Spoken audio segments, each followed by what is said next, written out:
جس نے اللہ کو پا لیا وہ کبھی نہ ہارا، اس نے کچھ نہ کھویا، اس نے سب کچھ پایا، اور جس نے اللہ کو کھو دیا اس نے سب کچھ کھو دیا۔ اللہ کو راضی کر لو، اللہ کو راضی کر لو، جتنا بڑا سودا کرنا پڑے کر جاؤ۔ اللہ تمہارا ہے تو سب کچھ تمہارا ہے، اللہ تمہارا نہیں تو کچھ بھی تمہارا نہیں ہے۔ فرعون کی ایک باندی تھی، مسلمان ہو گئی، اس کے ایمان کا پتہ چل گیا، فرعون نے اسے پکڑوایا۔ اس کی دو بیٹیاں تھیں، ایک دودھ پیتی تھی، ایک انگلی پکڑ کے چلتی تھی۔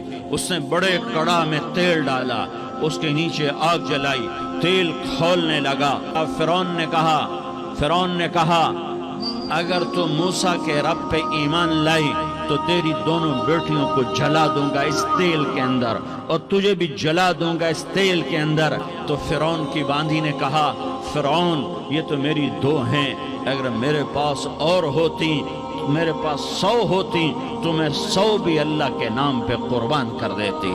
فقض ما انت قاض، کر جو تجھے کرنا ہے۔ انہوں نے بڑی بیٹی کو پکڑا، انہوں نے کہا اماں، انہوں نے کہا بیٹی صبر، اللہ کے نام پہ قربان ہو جا، سینے پہ تیر کھائے جا، آگے قدم بڑھائے جا، یا زبان حال سے کہہ دے کہ ہاں ستائے جا۔ انہوں نے بڑی بچی کو پکڑا، ٹانگوں سے پکڑ کے یوں ڈالا، وہ ہائے کرتی گئی اور وہ چٹک گئی اور وہ جل گئی اور وہ بھن گئی مچھلی کی طرح، تلی گئی مچھلی کی طرح۔ ماں ہے، اس کا کلیجہ پھٹ گیا لیکن آنکھوں سے آنسو کا ایک قطرہ نہیں نکلا۔ صبر دیکھنا ہو تو اسے دیکھو۔ تو اللہ نے ماں کی آنکھوں سے پردہ ہٹایا اور اس نے دیکھا اپنی بیٹی کی روح کو نکلتے ہوئے۔ بیٹی کہہ رہی اماں صبر کرو، ابھی جنت میں اکٹھے ہو جائیں گے۔ پھر انہیں چھوٹی بچی کو پکڑا، دودھ پیتی، جسے پتہ بھی نہیں میرے ساتھ کیا ہونے والا ہے، اس کی تو آہ بھی نہ نکل سکی، اور اسے انہوں نے تیل میں ڈال دیا اور وہ جل کے کوئلہ ہو گئی۔ پھر جب اس کو پکڑنے لگے تو اس نے کہا فرعون میری ایک خواہش پوری کرو گے؟ کہا جب مجھے بھی جلا دو تو مجھے اور میری بیٹی کی ہڈیاں باہر نہ پھینکنا، ہمیں کٹھے کہیں دفن کر دینا، کٹھے کہیں دبا دینا۔ فرعون نے کہا ہاں تمہاری یہ خواہش پوری کر دی جائے گی۔ جل گئی، ہڈیاں نکل آئیں، انہیں ہڈیوں کو اٹھا کر زمین میں دبا دیا۔ 2000 سال گزر گئے، میرا نبی دنیا میں موسیٰ علیہ السلام کے 2000 سال بعد آتے ہیں اور آپ معراج پہ چلتے ہیں۔ جب آپ بیت المقدس سے معراج کو اٹھے تو آپ کو زمین سے جنت کی خوشبو آئی، تو آپ نے ارشاد فرمایا جبریل میں جنت کی خوشبو سونگھ رہا ہوں، یہ کہاں سے آ رہی ہے؟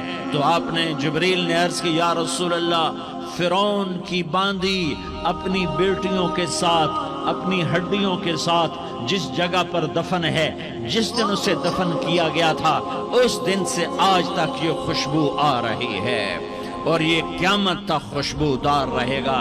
یہ زمین کا ٹکڑا کہ یہاں وہ دفن ہے جس نے اللہ کے ساتھ سودا کر لیا۔ ارے ظالم کبھی ہرا نہیں ہوتا اور مظلوم کبھی خشک نہیں ہوتا۔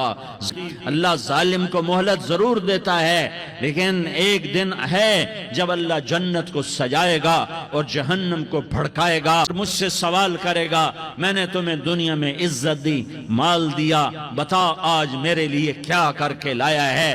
بولو آج کیا کر کے لائے ہو؟